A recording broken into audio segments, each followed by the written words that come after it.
Good morning, everyone.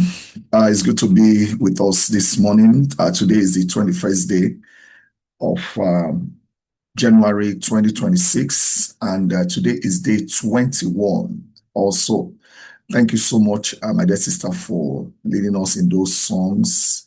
And from choruses to hymns, I really love those hymns, and just took me back and many places and many ways. Good morning again. Today is going to be a great day. It's already a great day.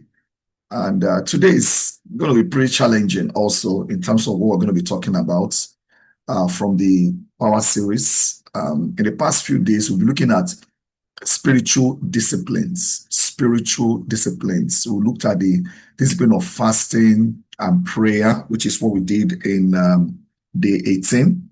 All right. And we looked at discipline of study and meditation, day 19. And yesterday we looked at discipline of confession. So today we're looking at another discipline. And it's not a discipline that people look at mostly.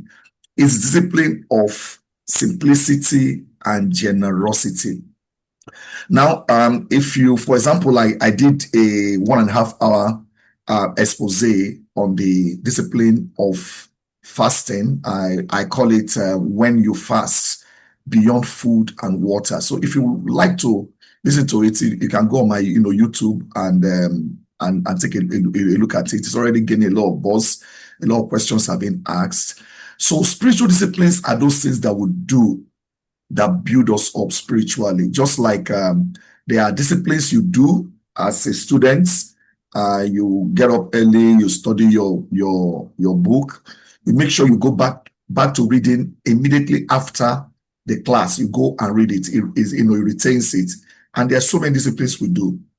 If you want to keep healthy, there are certain disciplines that you have to imbibe, like eating healthy food, resting, exercising, sleeping well, things like that. At the same time, if you want to maintain spiritual muscles, there are disciplines you have to do. They're like I said in my video, people argue how many. Some people say there are 12 disciplines. Some people say that there are 7 disciplines. Some people say that there are just three disciplines. So whichever the one you think it is, these are things that we need to do. So today, let me open Bible here. We're going to be reading some very challenging things this morning, and I want what I'm going to do, or what I've always been doing. What we do here is to take deep dives into the Power series. You are going to read the Power series, but beyond that, we've been expanding it in a way that will be beneficial to every one of us. So, discipline of simplicity and generosity. When has simplicity been a discipline? And of course, if you look at this our Power series, we're probably about like 12 disciplines, but what we'll do will be combining them like prayer and fasting and there on and on. So this simplicity alone is in a big sermon itself. Justice is another one. Our key scriptures today will be from book of Ecclesiastes chapter 4 verse 6 and chapter 5 verse 15. Then we're going to look at Luke, okay, pun intended, Luke chapter 12 verse 13 to 21. That's a lengthy one. Then we're going to look at verse 32 to 34. 32, very important. So I'm going to be reading them as we come. But I just want us to look at something even before we start reading them. You've heard me talk about stress before. That people have been able to prove, science have been able to prove that over 90% of ailments is caused by stress. When your body is stressed, you become distressed. And 100% of stress is caused by negative emotion. So if we can deal with negative emotion, we can deal with stress, you can take care of many ailments you have. So most stress does not come from lack. A lot of time we are stressed. It doesn't really come from lack. And you're going to see why. They actually come from excess attachments. Okay. Not from lack, not from not having, but from excess attachments. And in that passage that we're going to see, Jesus Christ did not warn us about having things. I have to lay this foundation so that people don't think, oh, shouldn't we have? That is not the warning. It's not don't have things. That's not what Jesus Christ is saying here. But Jesus Christ is warning us about things having us. So it's not for me to have things, but like what I have now turn around to have me. So what currently occupies the most space in your thinking right now? And to prove that point, I can equally ask you what occupies your home. Now, as a missionary, I've had the privilege of moving 13 times in 30 years. So that's a lot of moves. In 25 years, actually. That's a lot of moves, really. But one thing I discover, and you can try it out, you can live in a house for years, but the day you want to move, you now find out that there are excess things. There are things you don't want to take with you. And I ask myself, why can't we get rid of those things now? Like yesterday, my wife came to me and asked me, do you really need this broken fan? This standing, we could fix it. I said, no, just give it to the guard. They can sell it all. So you declutter. So what currently occupies the most space in your thinking right now? So as we jump into our very first passage today, I would like to put a heading, to it. And that's the other heading for me is that simplicity protects my soul. Simplicity protects my soul. And we're going to look at what Ecclesiastes, so if you look at Ecclesiastes, it contrasts between two lives. One handful with rest, another one full with strife. In chapter 4, verse 6 of Ecclesiastes, it says, better one handful with tranquility. When you talk about tranquility, tranquil, you think about rest, you think about I'm looking for I'm looking about synonyms. When something is tranquil, it's very still, calm, rest. Then the Bible said that, and two handful with toil. He said, better one handful with tranquility. Just having one and you are at rest than having two with toil and chasing after the wind. He said, everyone comes naked. The Bible tells us many times. Everyone we come naked from our mother's womb, and everyone comes so that they can depart. You didn't come so that you can stay forever here. The Yoruba say, aye, awama ilo. People want to come to this world. They don't want to go. So we come naked, and as everyone comes, so everyone will depart. So we take nothing, from our toil, nothing. There's nothing that we can carry in our hands. There's nothing. And in those days, they normally say that children are born with their hands, closed. As if they'll say they brought nothing. If you open your hand, nothing. The issue here for life, I believe, is not efforts. That's not what the Bible is talking about here. Those feedback has a way of just distracting. All right. Okay. So it's not, we're talking about efforts here. It's not about, don't put effort or don't make out. It's about restlessness. Of course, we have to work. I would say we have to work. We have to till the land. We have to cultivate. But it's the restlessness that comes with it. So simplicity chooses enough. And somebody said, when is enough enough? When do you know that enough is enough? Recently, you guys are following the news. You hear about our former Justice Attorney General and the amount of houses. And not just him, so many other people, former CBN governor. It's just, having one, having two. But this one is like estates upon estate, not just one house. We're like, what are they going to do with this? What are they doing with this? What is the import? What is these are not young men, these are not teenagers or something. What is really, really the problem? So I think for some reason, it could be an ailment. It could be sickness, that needs curing. So it is not, simplicity, chooses what I call enough. There's something that's called enough. When you get to a limit and say, you know what, I'm done. It chooses it over excess. Okay, there is actually enough. I have a cup here, and there's hot water in there. So there's a limit that you can pour the water. If you go beyond that minimum, it becomes excess. And that's why it becomes ridiculous. So simplicity resists that endless chase for more. And that is what we're talking about. The endless chase for more, endless chasing for more, for more. After a while, you don't even know why you are chasing it anymore. So we enter life with nothing, and we're going to live the same way. Possessions are going to stay behind. Character does not, however. So what you take is your character. Possessions will stay behind.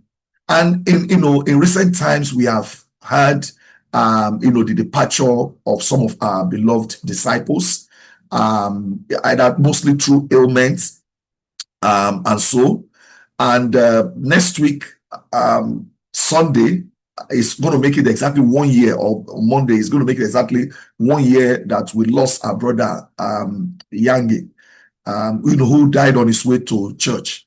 And it could be anything. I mean, how we come, we know how people come, we don't know how we're going to go. So I want you to think about carrying a luggage. I've had times to travel, and I don't know if that happened to you, when you are traveling for more than a week, or even for a week, even for a few days, and you are leaving the country, or you are going to your village, and you pack clothes. Okay, so I'm going to wear on Monday, I'm going to wear this on Tuesday, and you end up not wearing half of those clothes. I don't know if it happened to you, and I'm wondering, why did I do this? Why do I keep making that same mistake? So our last trip, I just took like 2 trousers, 1 jeans and 1 black, whatever, and 2 shorts, and that's going to be it. Because it just doesn't make sense. By the time you say, I'm going to wear one today, I'm going to wear tomorrow. Who told you you're going to change clothes that way? So when you carry luggage to a journey, the heavier the load, the slower the progress. And other things that could have occupied it won't occupy, because you have so much things to carry. So some bags are not necessary in life. Some bags that we carry are not necessary. They are basically a matter of choice. They're just choices. So why don't you start from the core? Like I've taught you guys many times. Look at the core. What is core? What is important? What is peripheral? If we focus on the core, if we focus on the peripheral, by the time we don't even know what the core is anymore. So after today, maybe after now, I'd like for us to go and name those things, or maybe name one thing you pursue that costs you your peace. I want to think about one thing that you pursue daily, but it's costing your peace. Because of that one thing, you don't have peace. Then ask yourself, is this necessary? Is what I'm doing necessary? It could be anything mundane, really. It could be doom scrolling on the phone, endless scrolling on the phone, jumping from one video to another to whatever. After a while, like, what am I doing? It could be like somebody was telling me, recently, went to go and visit someone recently, and anybody say, they love to watch series. I say, I don't like watching series because it brings you down. I've probably watched only two sets of those series in my life, those 2, because I can't sit down for endless, and I had to do it on my vacation. And this person said that they'll watch this series evening when they come back from work, evening, watch until midnight. And they're like, I'm going to work, and they're still watching. And the child will come and say, are you not going to work tomorrow? That's an adult, not even a child. So simplicity is not poverty. All right. Simplicity is not poverty. It is clarity about what matters in life. You know what the Bible said, that the sleep of the laborer is sweet, but the abundance of the rich man does not lie. So it is not, poverty. It is just that clarity of mind. Why am I doing the things I do? So you can't talk about simplicity without talking about greed. So let's talk about greed. And that's what Jesus Christ began to introduce in Luke chapter 12, in verse 30 to 21. In fact, there's a sermon that I prepared and I preached one time on this something. I call it interruptions. If you look at the gospel, you'll find out that almost everything that Jesus Christ did, taught us what he said, were as a result of something. we sometimes we don't know how the thing was like. Oh, as he was walking, somebody came to him. As he was doing this, somebody, we're like, oh, allow him finish what he was saying. If only we can allow just finish what he was saying, but he will use it to bring so many lessons. And this was one of those interruptions, something that does not even tally with what you're saying. Listen to what the Bible says. Jesus Christ was talking in the crowd. We don't know what he was saying. I mean, that's the problem. We don't know what he was saying. But someone in the crowd said to him, teacher, tell my brother to divide the inheritance with me. It's like your Bible say, what's happening? What is this? What is what? He's talking about spiritual thing. He said, tell my brother to come and divide the inheritance with me. Jesus must have just paused. And he said to him, man, whether young man or old man, who appointed me judge or an arbiter between you? Then he said to them, watch out. He just left what he was saying. He just said to them, watch out, be on your guard against all kinds of greed. Life does not consist in the abundance of possession. And he now told them a parable. So you can see, so it's always interruptions. Just, okay, let me use this opportunity to teach a parable. Then he told them the parable. The ground of a certain rich man yielded an abundant harvest, which was good. He thought to himself, what shall I do? I have no place to store my crop. Then he said, this is what I will do. I will tear down my barns and I'll build a bigger one. And there I will store my surplus grain. There's nothing wrong in this. So I will store my surplus grain and I will say to myself, you have plenty of grain laid up for many years. Take life easy. Eat, drink, be merry. But God said to him, you fool, this very night your life will be demanded from you. Then who will get what you have prepared for yourself? This is how it will be with whoever stores up things for themselves, but is not rich towards God. So you could see the twist. So in that very short passage that we just read, from asking, come and settle inheritance, then Jesus Christ refuses to be a referee. He said, I'm not going to be a referee of wealth, the distribution. That's what the way I call it.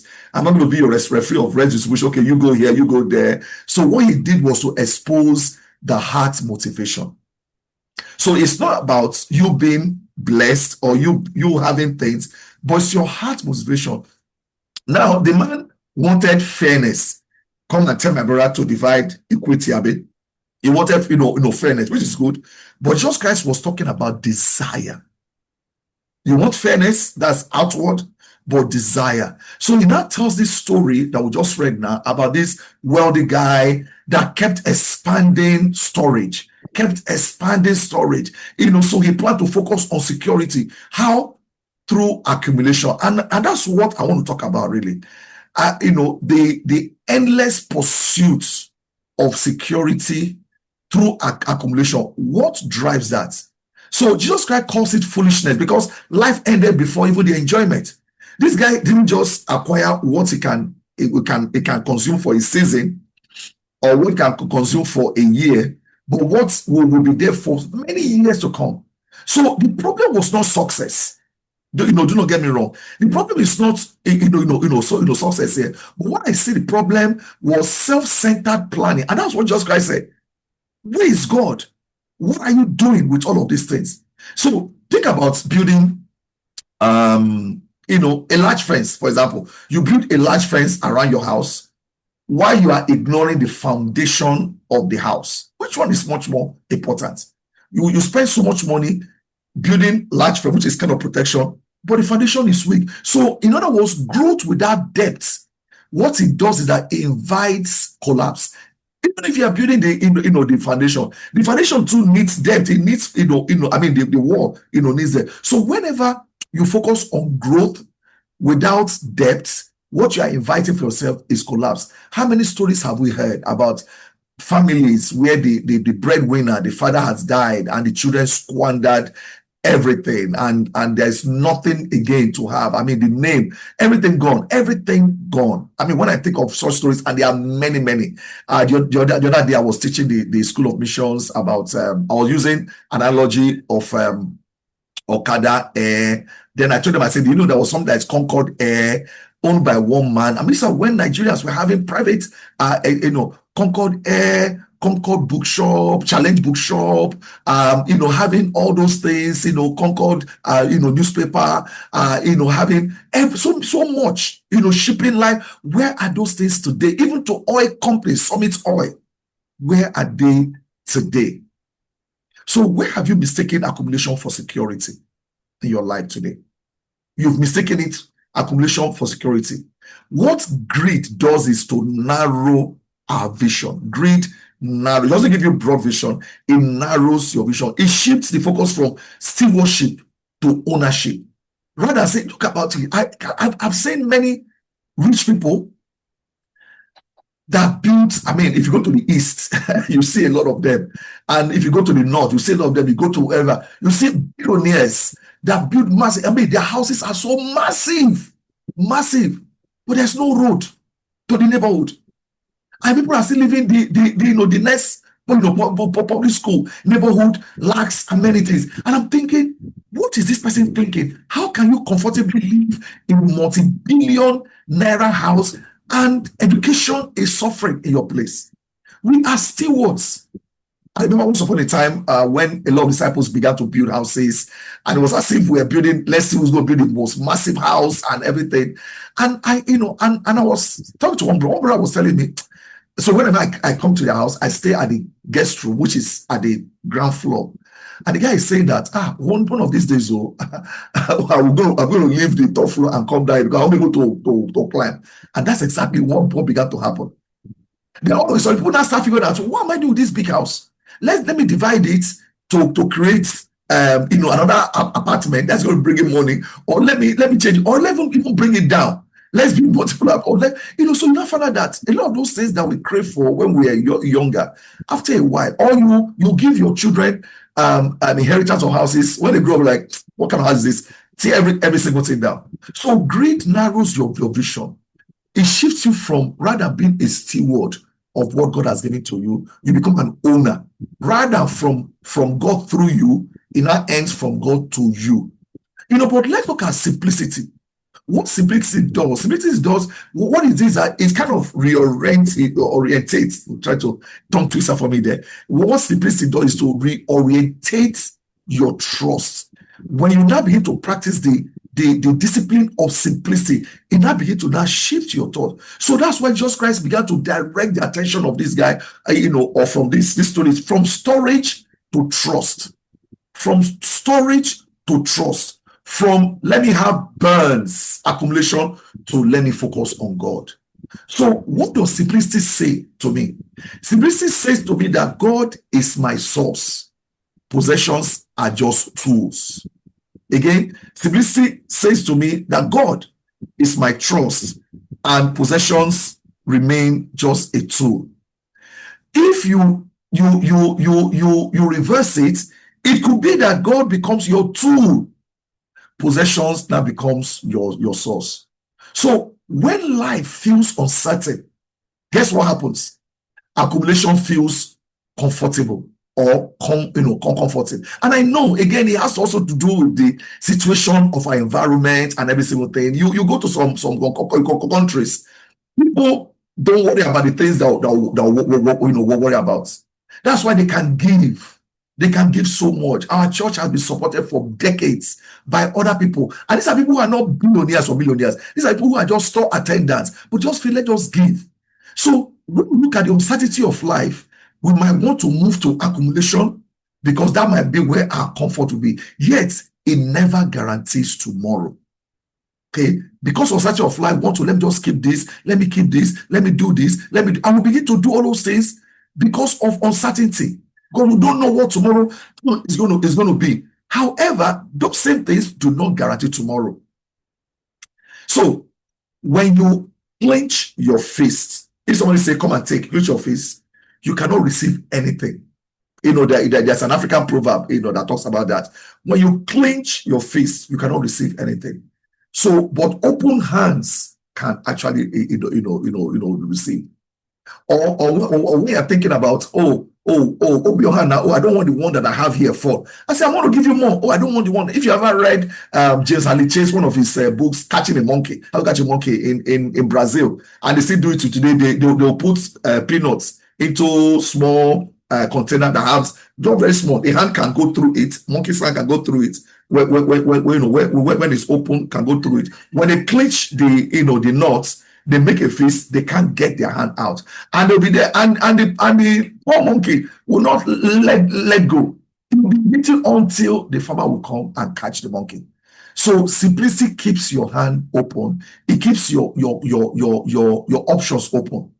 So today, what will trusting God really look like in your financial decisions this week? What would it look like to trust God? Simplicity trains me. It trains all of us to depend on God every single day. Not occasionally, not okay, well, when it's well, I'll depend on God. No, every day. Even when you have, even when you know that you have, you're comfortable, you still depend on God. That is why we thank God for the food that we have used our own hands to go work, to make money, to buy, to prepare, to put on a table. We still thank God for it because we are saying, God, it is you. So next time you stop to thank God for the food you are eating, don't let it just be like a ritual. Actually say that it's actually God that enabled me to do all of this single thing. Generosity is what trains our hearts.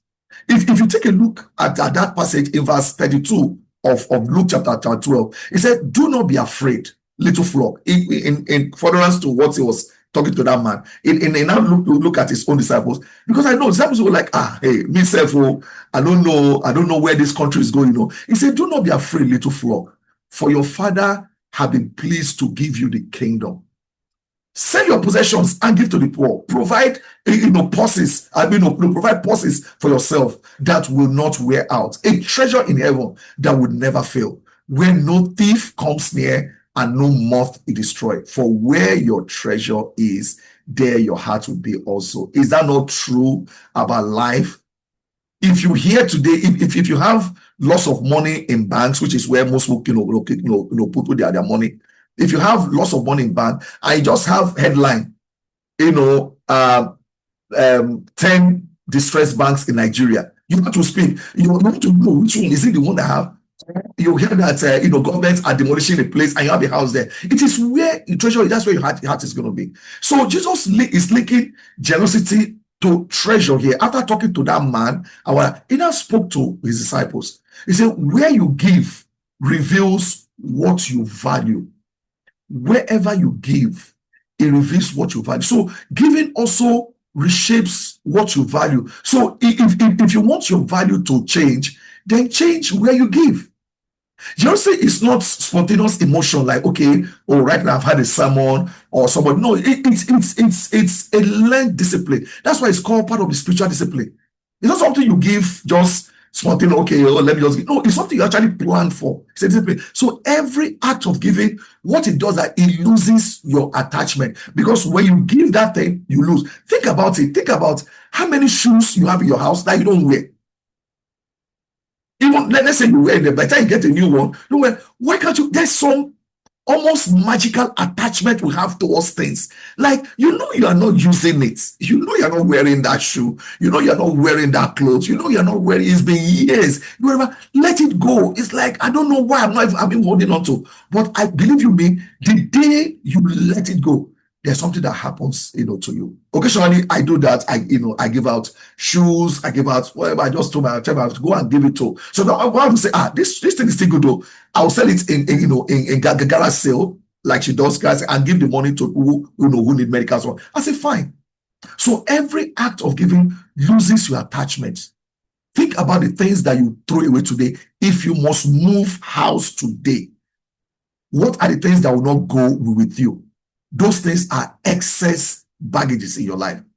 So, this study this morning, I believe, it reminds or renews my heart. It reminds me that provision flows through God. and not through the possession that I have. Just like you grow muscle through repeated movements. If you like walking, like like yesterday, I was lying down. I've learned to do exercises with my feet when I'm lying down, do this way, whatever. Generosity grows through repeated practice. So the more you practice it, the more it becomes very easier for you. So this week, and indeed even today, I want all of us to give intentional, to give with intention. Okay, give where giving, make it intentional. Not lay over or lay over giving or whatever. Plan your giving. Like every week or whatever, this is what I'm going to give to the needy. This is what I'm going to give here. This is what I'm going to do there. When you do that, it's going to be hard for you to say, oh, I missed my goal. I didn't meet my goal. Whatever. I mean, why will you make pledges from January? I get to December and I say you didn't meet it. Meanwhile, in between there, we are doing so many things. I mean, we are sowing Ashrebi, we are belong to this committee, that committee, we are celebrating party, whatever there. Because those were spontaneous, you do them, but the ones that are long-term needs intentionality.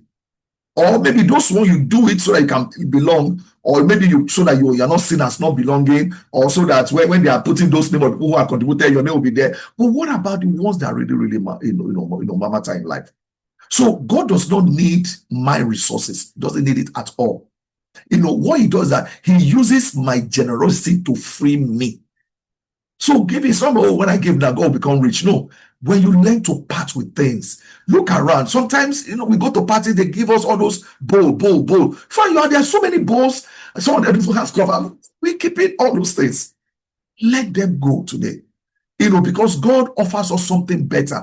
It's called kingdom security. He said, do not be afraid, little flock, for your Father has been pleased to give you the kingdom. He says, sell your possessions and give to the poor. Provide purses for yourself that will not wear out. A treasure in heaven that will never fail, where no thief comes near and no more destroyed. For where your treasure is, there your heart will be. So Jesus tells us this again and again. Do not be afraid out of fear. Fear, it can be a factor. Like they say, fear factor. Fear can be a factor, can be a motivation, because we are afraid of tomorrow. Because we are afraid. So if you're afraid, you can do things without thinking. I would say that the Father is delighted to give us the kingdom. Earthly wealth, what it does, it promises some level of safety. Yes, definitely. But the kingdom provides belonging for us. The kingdom provides a purpose for us. The kingdom provides care for us. That sense, that one is much more, that's what you should be seeking. So whenever I hear the Bible talks about sale of possession, it is the way that Jesus Christ spoke. And also it's part of the way people spoke in those days. Sell your possession and giving to others. It was not a command to abandon responsibility. Okay, I won't be responsible anymore. Whatever. No, rather, if you think about it, it was actually an invitation to relocate your heart. Christ saying, why don't you put your heart somewhere? When you relocate your heart, those things will not bother you anymore. It's like the day I moved from one neighborhood to another. I don't worry. In fact, one of the things I do, I take myself out from the group, from the WhatsApp group, from the newsletter of the neighborhood, the association, and every single thing. It won't bother me if transformer blow in that neighborhood. It doesn't bother me if the gate, somebody is not paying their due, well, because I'm no more there. So insurance covers loss today. We have third-party insurance and comprehensive insurance, but it does not remove fear. For the fact that you have insurance cover, it doesn't take fear away. You might have comprehensive insurance for your car, comprehensive, 100%, but it doesn't remove fear. You might have life insurance, whatever insurance does not remove fear. Kingdom trust, what it does, it shapes fear itself. It tames your fear. To challenge yourself, you might want to ask yourself that what security are you relying on more than God today? Is there something you are relying on more than God today? Because generosity is faith that is expressed in action. So when I let go of something, I'm saying that I can do without it. I'm also saying that not that thing is useless. I'm also saying that I rather rely on God every single day. So our call to action, today and indeed every day is to practice simplicity and generosity. Practice it today, simplicity and generosity. Remove one unnecessary distraction in your life. If there's anything that is unnecessary, remove it. There's something, maybe you have 2-3 phones, and I yourself, why do you have these three phones? I just love that. There was a brother who had a phone many years ago. It was a Navigator, Nokia Navigator. Those phones are the flip that can open and looks like it. Even when that phone spoiled, the guy was so not to it. I was like, bro, give this thing away. He said, I don't know. That is how intense attachment can actually be. So look around your environment, remove at least one unnecessary distraction. Is just there. You never know why it's there. That's number one. Number two, you can do that by also delay one impulsive purchase. One of the things I've not done in a while, in most right now, is table. And I'm not saying this to bring them down. Those guys have a way of making you buy. They'll tell, oh, you have the first day I fell for that, I was like, what did I just do? This is trickery. They'll say, oh, if you get to this one, you get whatever there. And when I fell for that, I say, I'm not going to do this anymore. So whenever they send those to me, I delete it. And I tell people, hey, if you have something you really, really need to buy, then go buy them. Their products, they have a lot of very, very nice products, and they deliver well. But don't fall for all those things. You are going to end up buying things that you don't need. So delay one impulse purchase in your life today. Give deliberate to someone in need. Deliberately look at it. This person needs this thing, and I have a gift to that person. Then thank God for what is already enough. I was having a discipling time or a hangout time with a brother 2-3 years ago at a restaurant in Ikoyi, and somebody came to give us a book, and he told us that we can pay for any amount that we want. He said the guy that wrote that book is an American. He came, he gave that book as a support. So whatever they made for that book, they go. And when I saw that thing, the land of enough, when enough is enough, it's about letting go. And it's interesting, the guy who wrote that book gave it out also free. Like that book, like, when I'm not going to come and rob people by selling my book. It's a fantastic book, real thick book. And I think I gave the guy 2,000 naira or something for that book, and he appreciated it. So what competes with peace in my life today? I ask myself, where has accumulation replaced trust? Rather than genuine trust in God is not an accumulation. And how does my giving, how does it reflect the value that I have? This is where I tell myself that I choose contentment over excess. I want to choose, and I choose contentment over excess. I trust God as my source. I give freely, and I live lightly. For further, reading on this, about 4 different passages: Proverbs 11:24-25, Matthew 6, verse 19-24, 2 Corinthians 8, verse 1-7, and 1 Timothy chapter 6, verse 6-10. This is a very, very practical class. Has God spoken to you? Are there things that jump out? Even as we discuss this, you are still going to go back and read it. It's short here, but what I just done right now is just to expand it. This is where we share our comments. We have some 11 minutes extra. If you like to share, this is where we can share. If you like to pray also, this is where